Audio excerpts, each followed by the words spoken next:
اور وہ قومیں مٹ جاتی ہیں جو اپنے محسنوں کو بھول جاتی ہیں. تو وہ آسما شیرازی کے ساتھ تھے, تو آسما شیرازی نے پھر پوچھا نہیں ان سے کون کون سی وہ قومیں ہیں جو اپنے محسنوں کو بھول جانے کے باعث ملیا میٹ ہو گئیں, اور کون کون سی قومیں ہیں جنہوں نے اپنے محسنوں کو یاد رکھا اور وہ ترقی کی معراج پہ پہنچ گئیں. تو ہم نے تو یہ دیکھا کہ ویسٹ میں تو ہیرو ورشپ کو بالکل ڈسکریج کیا جاتا ہے. تو وہ کہتے ہیں کہ جی George Washington was a great man but he was not a perfect man, اس پہ کرٹیسزم بھی ہوتا ہے. اسی طرح ابراہم لنکن ہے, اس کی تعریف بھی ہوتی ہے, تنقید بھی ہوتی ہے.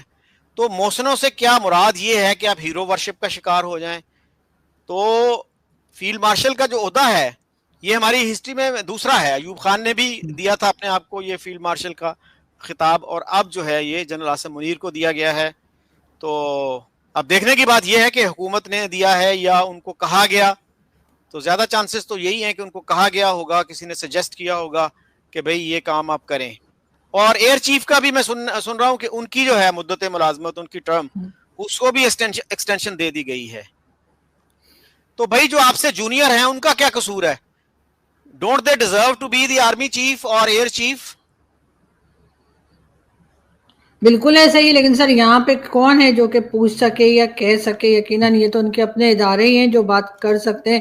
لیکن جب ایوب خان کو فیلڈ مارشل بنایا گیا تھا تو اس وقت کہا جاتا ہے کہ بنگلہ دیش والا کہہ لیجئے کہ واقعہ ہوا تھا.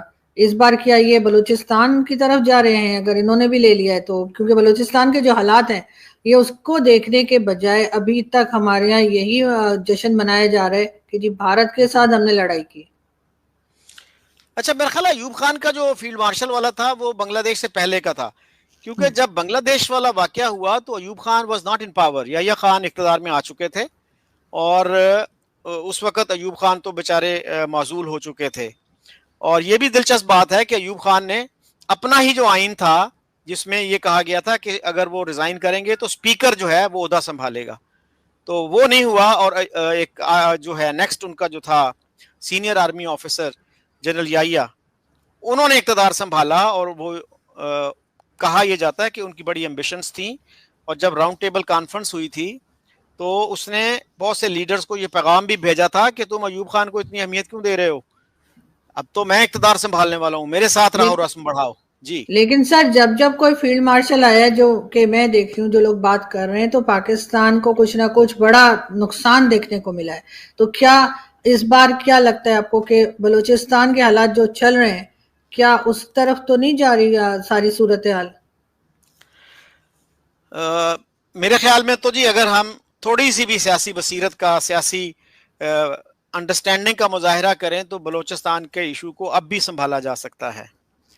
لیکن ہم انفارچونیٹلی تاریخ سے سیکھنے والے لوگ نہیں ہیں, اور میں کئی دفعہ اپنے شو میں کہہ چکا ہوں کہ یہ مسئلہ ہم نے خود پیدا کیا. جمالی صاحب سے خود میں نے یہ سنا, پرائم منسٹر جمالی سے, کہ جب بگٹی صاحب والا ایشو پیدا ہو رہا تھا تو میں پریزیڈنٹ مشرف کے پاس گیا اور میں نے ان کو کہا کہ سر آپ ایک آدھ منٹ کی کال کر لیں بگٹی صاحب کو, تو I assure you he would be in Islamabad tomorrow and we will sort it out. تو مشرف نے کہا کہ اس کو کہو کہ وہ مجھے فون کرے, اتنی بڑی ایگو تھی ان کی. تو اس پہ جمالی صاحب نے کہا کہ سر میں اس کو 40 سال سے جانتا ہوں, وہ آپ کو کال نہیں کرے گا, لیکن اگر آپ انیشیٹو لیں گے تو he will respond to you in a positive manner.